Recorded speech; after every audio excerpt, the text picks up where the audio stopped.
Assalamualaikum warahmatullahi wabarakatuh. Halo semuanya, perkenalkan nama saya Aul Najwa Madani dengan nomor BP 2310113029. Saya berasal dari Fakultas Hukum, jurusan Ilmu Hukum Universitas Andalas, dari kelas 38 Pancasila dengan dosen pengampunya Bapak Khairul Anwar. Adapun tujuan saya dalam pembuatan video ini adalah untuk perbaikan nilai saya dalam mata kuliah Pancasila bersama Bapak Khairul Anwar. Baiklah, pada video kali ini saya mendapatkan tema pembahasan sebagai berikut, yaitu pembahasan dari pertemuan 9 hingga pertemuan 12. Namun dalam video kali ini saya akan membahas 3 topik. Yang pertama adalah sumber historis Pancasila, yaitu bagaimana peristiwa perumusan Pancasila sebagai ideologi bangsa Indonesia. Yang kedua adalah dinamika dan tantangan Pancasila sebagai ideologi Republik Indonesia. Di sini saya mengambil pada peristiwa G30 SPKI. Yang ketiga adalah Pancasila sebagai etika. Nah, sejarah Pancasila sendiri awalnya berasal dari terbentuknya BPUKI atau Badan Penyelidik Usaha Persiapan Kemerdekaan Indonesia dalam rapat pertamanya, yaitu pada tanggal 29 Mei hingga 1 Juni 1945 yang diketuai oleh Dr. Ziman Widyo Diningrat.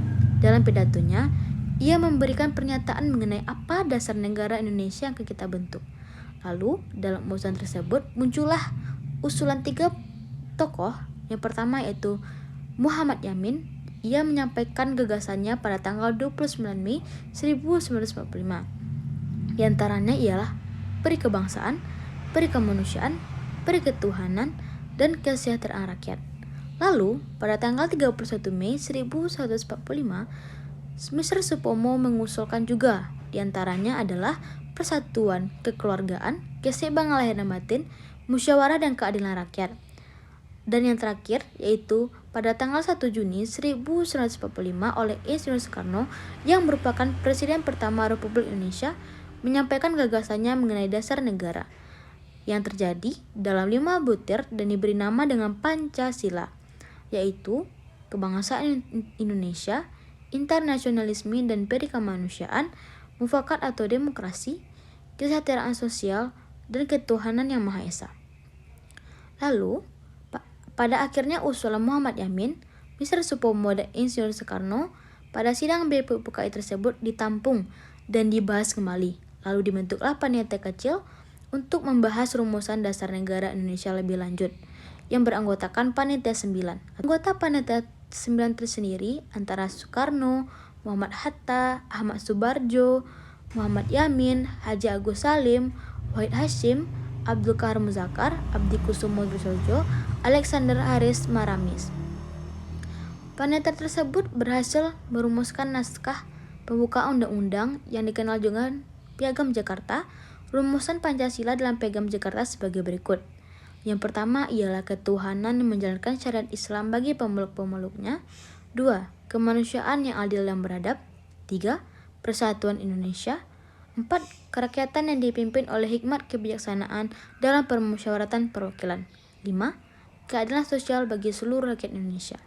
Lalu, BPUKI kembali mengadakan sidang keduanya dengan beberapa agenda. Salah satunya ialah membahas hasil kerja dari panitia 9.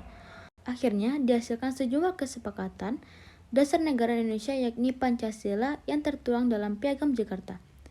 Indonesia kemudian memproklamasikan kemerdekaan pada tanggal 17 Agustus 1945, sehari setelah diadakannya sidang PPKI.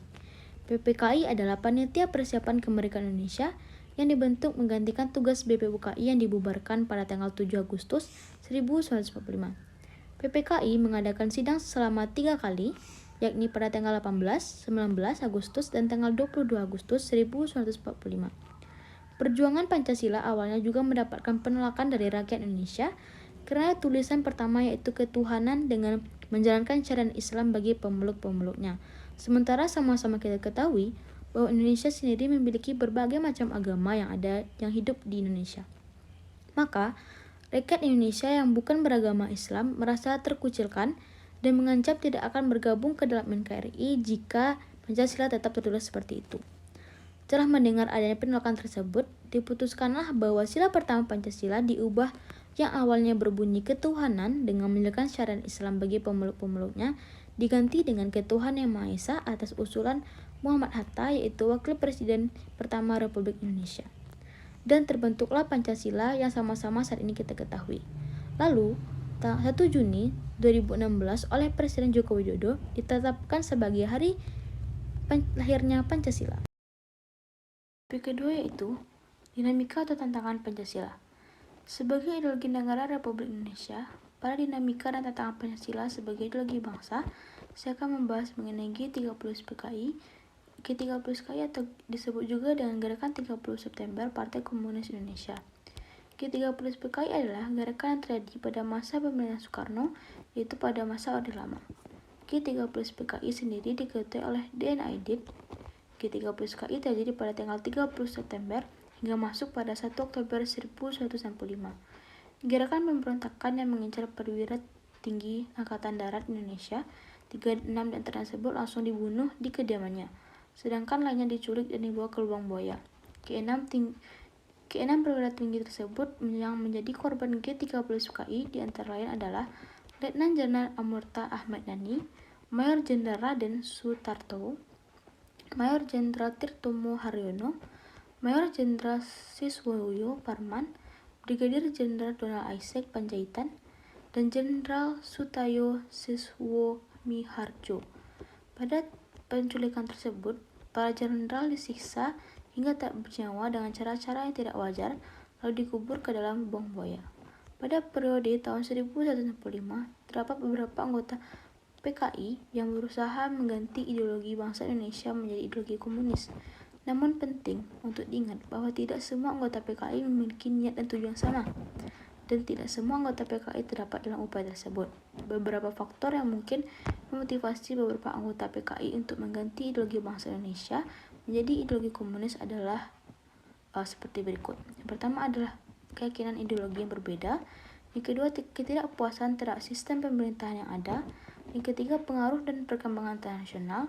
Yang keempat, rasa tidak puas terhadap pemerintahan Soekarno. Yang kelima, pengembangan politik dan kekuasaan. Adapun dampak dari pergolakan politik yang pertama adalah setelah peristiwa G30 PKI, Indonesia mengalami gelombang pembunuhan massal terhadap anggota militer yang anti-radikal PKI. Lalu, Soekarno berada di bawah tekanan dan peristiwa ini membuka pintu bagi Letnan Jenderal Soeharto untuk mengambil alih kekuasaan. Lalu, Soeharto memimpin pasukan yang menumpas PKI dan kelompok-kelompok terkait mengenai berbagai tindakan represif dan pembunuhan massal yang dikenal dengan pembersihan G30S PKI. Menggulingkan rezim Soekarno, menghadapi perlawanan dari Angkatan Darat, menghadapi ancaman Orde Baru, mewujudkan revolusi proletar, keyakinan ideologis, ketidakpuasan terhadap sistem pemerintahan yang ada, pengaruh dari sistem internasional, dan lainnya. Topik yang ketiga itu Pancasila sebagai nilai etika. Di sini saya mengangkat Pancasila sebagai nilai etika yang artinya tentang segala sesuatu yang bisa dilakukan atau ilmu tentang kebiasaan yang sesuai dengan Pancasila. Etika atau etiket yang berarti sopan santun dan ada istiadat. Etika selalu dikaitkan dengan masalah nilai, sehingga perbincangan etika pada umumnya membicarakan masalah baik atau buruk. Urgensi Pancasila sebagai sistem etika. Yang pertama ialah banyaknya kasus korupsi yang melanda negara Indonesia sehingga melemahkan seni-seni kehidupan berbangsa dan bernegara. Yang kedua, masih terjadinya aksi terorisme yang mengatasnamakan agama sehingga dapat merusak semangat toleransi dalam kehidupan antar umat beragama dan meluluhkan semangat persatuan kesatuan dan mengancam disintegrasi bangsa. Yang ketiga, masih terjadinya pelanggaran hak asasi manusia atau HAM dan kehidupan berbangsa bernegara seperti kasus penyerbuan lembaga kemasyarakatan Cibinongan di Jogja pada tahun 2013 lalu. Keempat, kesenjangan antara kelompok masyarakat kaya dan miskin masih melandai kehidupan masyarakat Indonesia. Kelima, ketidakadilan hukum yang masih mewarnai proses pengadilan Indonesia. Keenam, banyaknya orang kaya yang tidak bersedia membayar pajak dengan memberikan kasus penggelapan dana perusahaan. Lalu, alasan mengapa sih Pancasila diperlukan sebagai sistem etika? Yang pertama adalah dekadensi moral yang melanda kehidupan masyarakat, terutama generasi muda, sehingga membiarkan kehidupan berbangsa bernegara. Yang kedua, korupsi yang masih merajalela. Yang ketiga adalah kekurangan rasa perlunya kontribusi dalam pembangunan melalui pembayaran pajak. Yang kelima adalah banyak pelanggaran hak asasi manusia atau HAM yang ada di Indonesia sehingga melemahkan penghargaan seseorang terhadap pihak lain. Yang kelima, kerusakan lingkungan yang berdampak pada sistem aspek kehidupan manusia. Lalu, Pancasila sebagai nilai etika dalam butir-butir Pancasila. Yang pertama ialah ketuhanan Maha Esa, mencerminkan prinsip penghormatan terhadap Tuhan dan kepercayaan pada kekuatan spiritual. Hal ini menciptakan dasar etika, melibatkan sikap hormat dan ketaatan yang tanggung jawab terhadap nilai keagamaan. Yang kedua ialah kemanusiaan adil dan beradab, yaitu menekankan pentingnya perlakuan yang adil dan beradab terhadap sesama manusia. Hal ini mencakup keberpihakan antara keadilan sosial, hak asasi manusia, dan peragama manusia lain terhadap manusia. Yang ketiga adalah persatuan Indonesia. Nilai ini mengutamakan persatuan dan kehidupan bermasyarakat. Prinsip ini menciptakan etika, solidaritas, kerjasama, dan toleransi di antara umat beragama. Yang keempat adalah kerakyatan yang dipimpin oleh hikmat kebijaksanaan dalam permusyawaratan perwakilan, yang artinya nilai etika menekankan partisipasi aktif masyarakat dalam proses pengambilan keputusan perwakilan yang adil. Etika ini melibatkan penghormatan terhadap pendapat dan hak individu dalam masyarakat. Yang kelima ialah keadilan sosial bagi seluruh rakyat Indonesia. Nilai etika ini menuntut adanya keadilan sosial dan distribusi yang merata dalam tanggung jawab masyarakat. Etika ini mencakup tanggung jawab untuk mengurangi kesenjangan sosial, mengatasi kemiskinan, dan memberikan hak yang setara antara setiap warga negara. Dengan menekankan etika dalam kehidupan sehari-hari, terutama sesuai dengan Pancasila, dapat menimbulkan sikap yang baik dan menciptakan ketentraman, keadilan bagi seluruh rakyat, dan menggambarkan bagaimana bangsa Indonesia sebenarnya melalui Pancasila. Sekian dari hasil video saya akhiri dengan wassalamualaikum warahmatullahi wabarakatuh. Terima kasih.